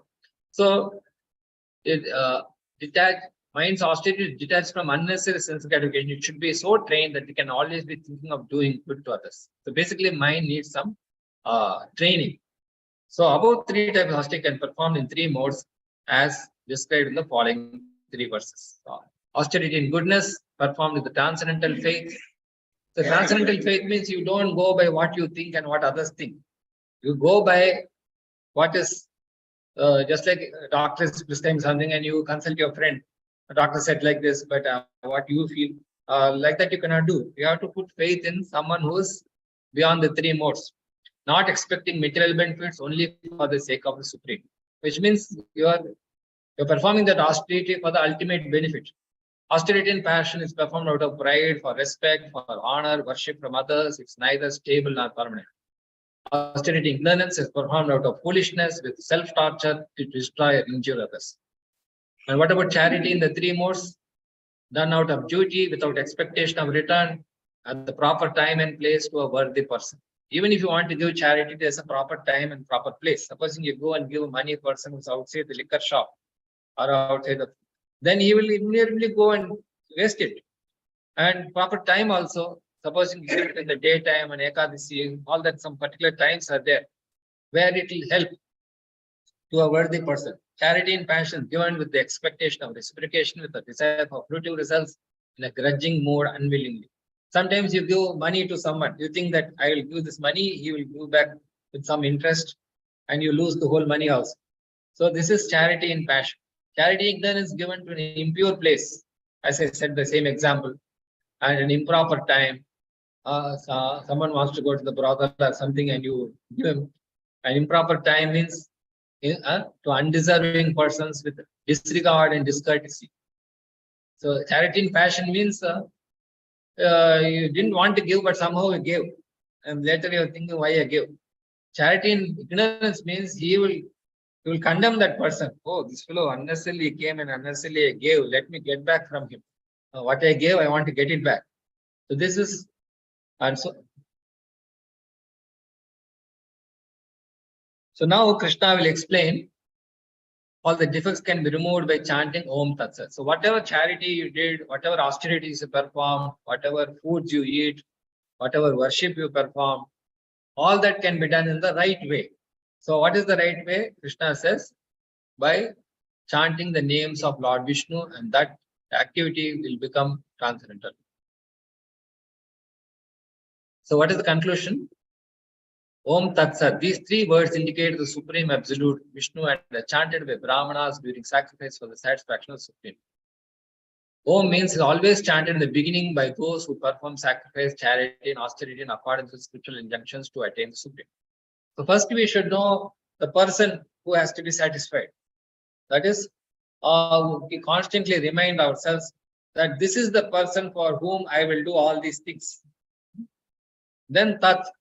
That means what I should do. Okay, I have identified I will work for this person or this company. Then what is it I will do? That is uttered by persons aspiring for liberation from material entanglement, perform sacrifice, austerity, and charity without desiring to results. So yes, I will work for this person, but I will make it my goal to act according to his direction, not as I like it. He wants it a certain way, so let me do. Initially, let me sacrifice. Like the doctor wants me to do something, I don't like it, but he wants me to do like that, so let me do that. So that is Tat. And Sat is used to indicate the absolute truth, Sat Bhave, and also the knower or seeker of the absolute truth and the performer of sacrifice, Sadhu Bhave. So if we do this, we have to see whether we are developing the good qualities. First, we should know for whom I should work, how I should work, and for what I should work. So all these 3 things, Sambandha, Abhideya, and Prayojana. Sambandha means whom should I connect with?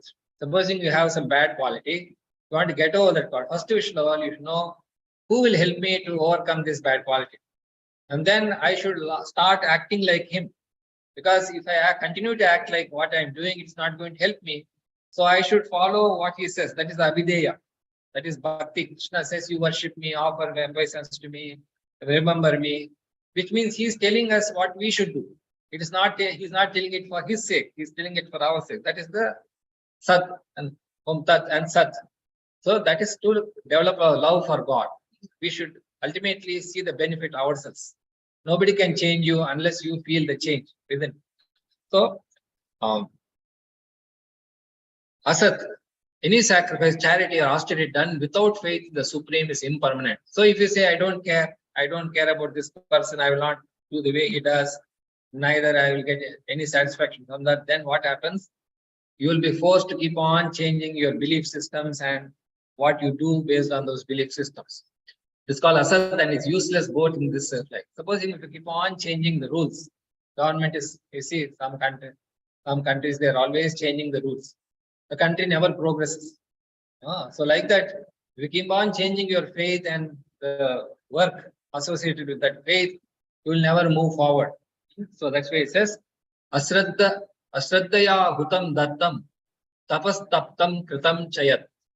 Here tapas taptam krita means austerity, sacrifice, charity, which everyone has to do. Everyone is, even the atheist is also doing some sacrifice, charity, and austerity, but it is without faith in the Supreme. It becomes impermanent. And it is called asat. Asat ityuchyate partha na chatat pretya na iha. Neither in the present nor in the future it will be beneficial. So we'll stop there. Any comments or questions? So we completed 16, 17 chapters. Only one chapter is remaining, which we'll cover in 2 parts because it's a very long chapter. So we'll do that on December 3rd, Saturday. Because Sunday, we have an entire Gita recitation. That December 3rd is said to be the day when Krishna spoke the Bhagavad Gita 5,000 years ago. It's like an anniversary. That's known as Gita Jayanti. So on that day, December 3rd, we'll have the, actually Gita Jayanti 3rd, but the institute, there's another Sanskrit association. They are doing the recitation of the entire 18 chapters. It takes around 3 hours. So that they will do on the 4th Sunday. That will be in the Vanavani School auditorium. We'll send you details about that. On 3rd, we'll have instead of the Sunday program, we'll have it on Saturday 3rd, around 6 o'clock, 6:30 on the first part of the 18th chapter. Hare Krishna. Any comments? Either you have doubts or what you could understand in this session, each one of you can say something. So in the 16th chapter, we have what so just and divine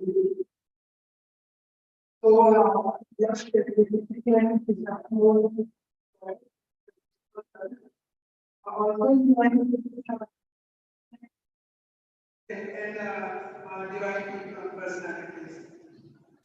Yeah. And in the 17th chapter, we learned about the different ways on the different modes. We learned about how the people in mode of goodness worship demigods, the mode of goodness they worship ghosts, and in mode of passion they worship demonic people. Similarly, we learned about the various modes in the different modes. And then the charity should be done in such a way that keeping the Supreme God in the mind and at proper time. That's Okay, very nice. Hare Krishna Prabhuji. In the 16th chapter, we talk about the divine qualities, and you say one thing that according to these divine qualities, we can classify Brahman, Kshatriya, Vaishya. So, but in our society, why is classified about the Bharata or family?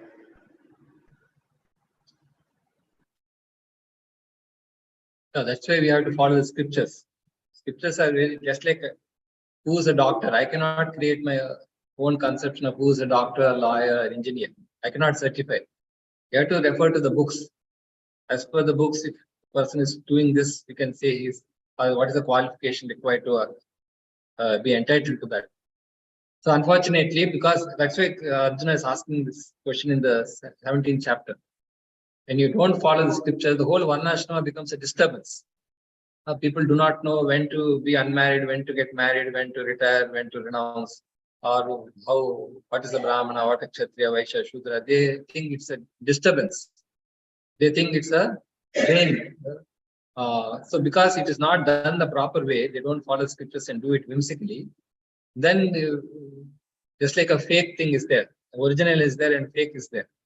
And people have experience of the fake one, they will naturally blame the original because they have experience of the fake and they have a very bitter experience with that. Supposing a fake medicine is there and you take that medicine and it causes harm to you. Even if I give the original medicine, then you will say, no, I don't want. So that is the problem now. Originally, Krishna has given this varnashrama to uplift us. But now that same varnashrama is people are using it to oppress each other and quarrel with each other. So that doesn't mean we have to reject the original. If something is done the wrong way, then you have to rectify the situation. And then we may get the benefit out of that system. But in any case, in Kali Yuga, that is not possible. So Krishna therefore says, you, Mam Evaya, that's why in the end of the 18th chapter, Krishna says, Mam Evaya Prabhadyante. Sorry. Sarvadharman Paridya Mamekam Sharanam. You just surrender to me, which means you don't try to analyze and follow the scriptures even. Although Krishna in this chapter is saying you have to follow the scriptures, you have to accept spiritual master, but then Krishna knows that it's even difficult. That's why in the 10th chapter Krishna says, Dadami Buddhi Yogam Tam. I'll give the intelligence. So how does he give the intelligence? When you chant the Lord's name, then he gives the intelligence. Okay. One the experience in the chapter. One very common essence of very much. Tell again. Passion. Not very divine one. So, what is grace? Reading it, yes. But sometimes in the company that is the government, Yes. they are talking about the measurement of this part of this subject. So they are going to so how should we read this? Yeah, so everything Krishna explains, there are two types of passion. One passion is good, like Hanuman was passionate. So nobody thought I will jump over the ocean and do something which nobody can imagine doing. But he was passionate to do it for the right purpose. So all this passion, greed, lust also, yeah, it is good if directed properly. So that is the main highlight of this conclusion of the 17th chapter. Even that passion, if it is directed properly, it is good. If it is misdirected, then it is bad. What is good and bad is depends on, that's why it concluding 17th chapter is not only the austerity, charity, everything. Even these three modes, if they are directed properly, they are beneficial. Sometimes you have to become angry. Like Hanuman became angry, Arjuna had to become angry. So or you have to be greedy also sometimes. But if it is for the absolute purpose, then it is the same bad quality, demoniac quality can become a divine quality. So ultimately the purpose, supposing a soldier is there, he has to be aggressive, he has to kill the enemy. He cannot become non-violent there. So killing is bad. Obviously, killing is bad. Using weapons is bad. Using harsh words is bad. All that are demoniac qualities only. But depending on for what you use it, like for example, the policeman is there, he has to use harsh words. He has to use the weapons, but he is using it for the right purpose. He has to be passionate. So passion, yes, it is bad. It's demoniac if it is for sense gratification. It is good if it is for the right cause.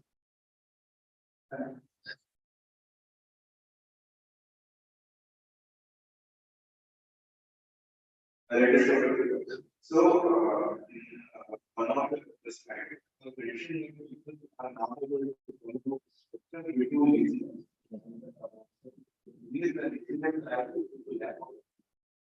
whereas one means that we have to do in the world, take care of our professional activities, and we have to take care of our personal responsibility. So that personal gives so depleted of energy that he doesn't have any energy to concentrate or study. So what should we do with that? So, yeah,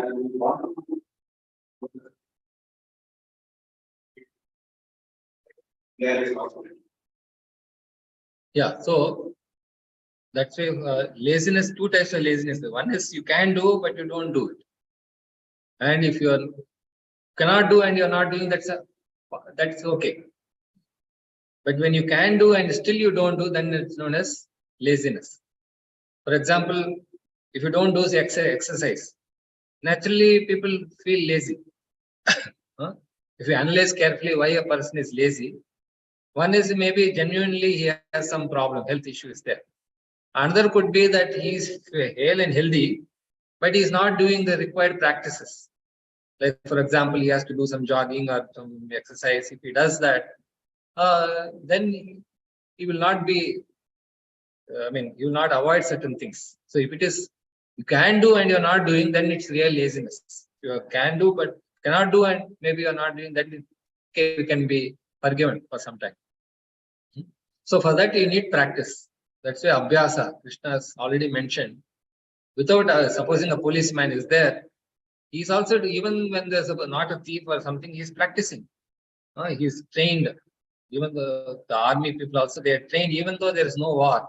They have to do some daily access. Even the sportsmen, if you see, they are not playing also, they are going to net practice or doing something like that. So if they don't do that, then suddenly you ask them to play a game, they will not be able to perform properly. Then can you say, no, I did my best, but you didn't practice. And so that's not an excuse. So we have to be sincere, basically. Is that something? The 16th chapter, it was explained about the divine and demoniac qualities, which I experienced in the ultimate that differences between divine and demoniac compassion. One quality involved with the fortitude of everyone. And then demoniac quality is property that we us more connected in the wrong way. Is of the demoniac quality and the studies are really austerity is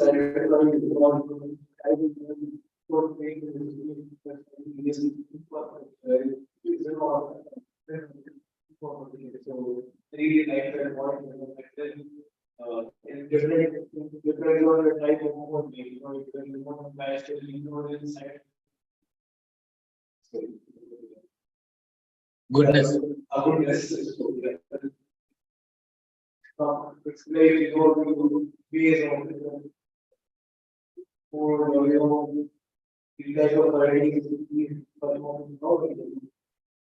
creates a creed and makes a creed. So we should take a creative person for it. Things we can go. Yes.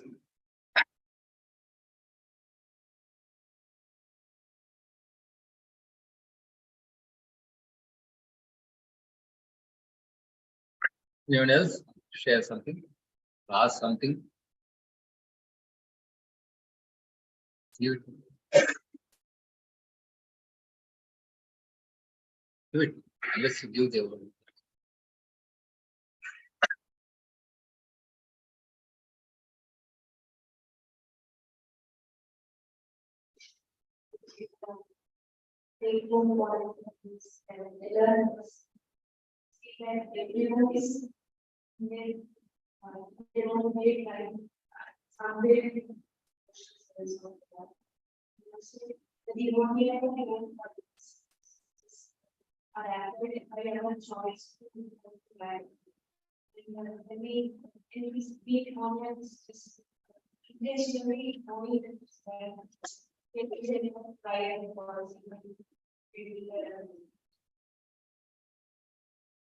So, as you said, it's acquired qualities. Like we have artificial intelligence. It is not our real intelligence. Because our real intelligence is not functioning, we have to depend on artificial. Similarly, because we are not developing our transcendental qualities, we have to depend on these so-called divine and demoniac qualities.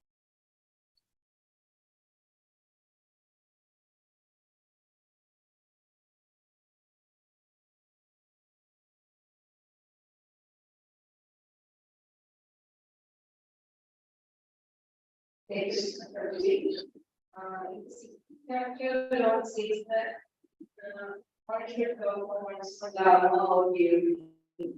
In such case, if we are sometimes we say why fall into some harmonic nature, get this and not all of this, then how that will be very low. Yeah. So she's asking that when I cannot perform our duty. Actually, by definition, duty is something means which comes naturally to us. But unfortunately, we are not trained that way. So, supposing you are a policeman and you are well trained, so it is natural for you to act like that. But if you are not having the proper training, then what happens? You will not act, do justice to that. That's why duty means there is no option. When we say it's your duty, it means it's not an option for you to whether I'll do it sometimes, I will not do. Just like if you are in the battlefield and you say, okay, if I want, I will fight, I will not fight. You have no choice. Even at least to defend yourself, you have to do something there. No?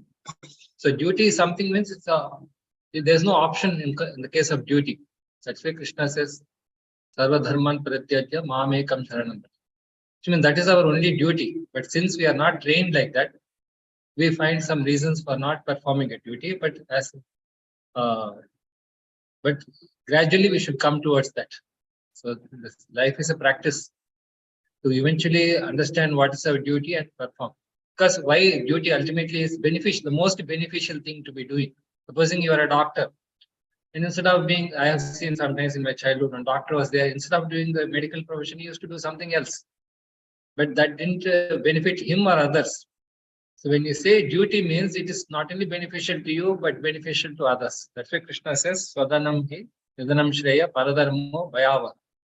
Which means even if you're doing mistakes in your duty, it is better than doing others' duty perfectly. So from imperfection, perfection will come about. So if you are not like iron is there, if you put it in fire, it will acquire the properties of the fire. So right now we are not able to do some duty, but by constant trying the right way, eventually it will become your habit. Nobody has to motivate you. As was saying, you have to be passionate about something. So how do you know it's genuine passion? For genuine passion, you don't need motivation. It comes naturally for you. So duty means it's something which comes naturally to you. But right now it is not nature. So gradually we have to cultivate our duties. So it requires some effort. You want to answer in a different way?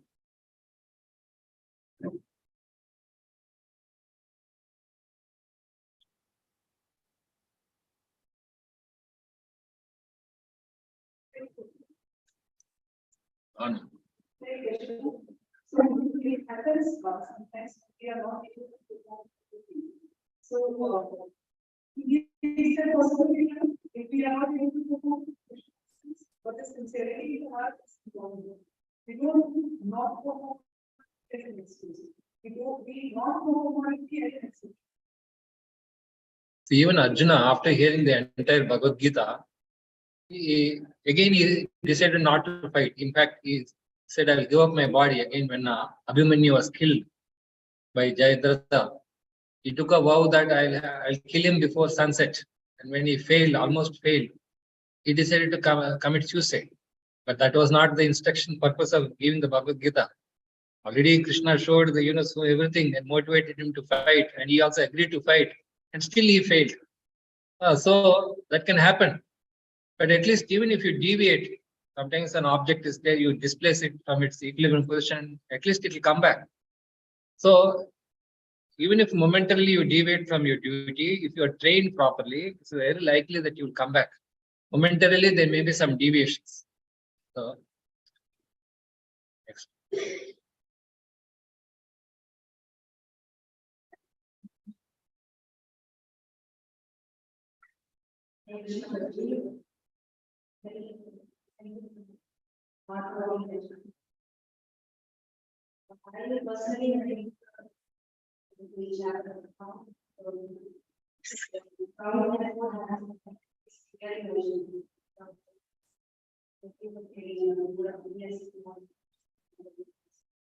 But the body that is gives the negative condition earlier than divide and renunciation.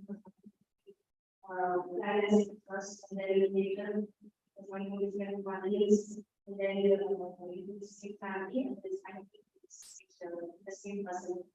So that is not the I don't want to.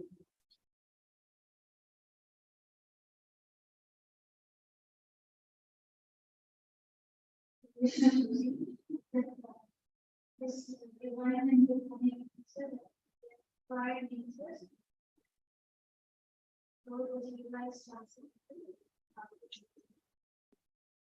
Conditions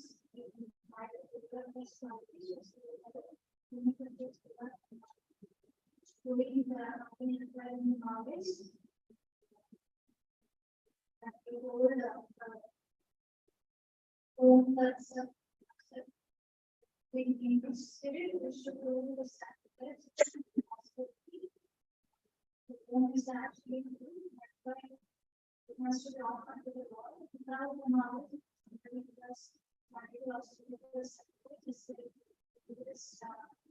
Somebody giving money to the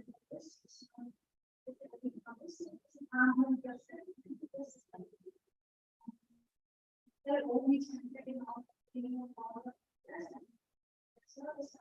sacrifice that is the person who is waiting for liberation. That's the performance of these activities. So this is so the both sacred and the distinction should be there. So the second is without knowledge doing all these activities, like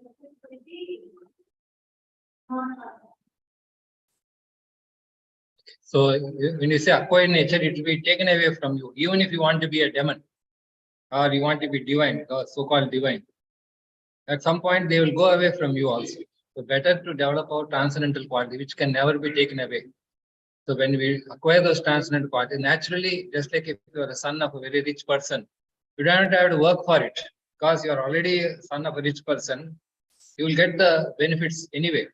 So like that, when you acquire these transcendental qualities, whatever God is possessing, they will come to us naturally. You don't have to endeavor artificially by getting artificial qualities which will not stick to us anyway. Can chant one round of a mantra. Thank the participants on the Zoom.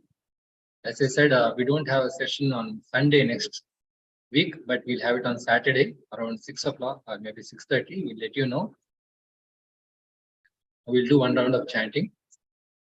So we'll do 18 session in 18 chapter in 2 parts, one on the 3rd and then on the 11th. That will be the last session, December 11th.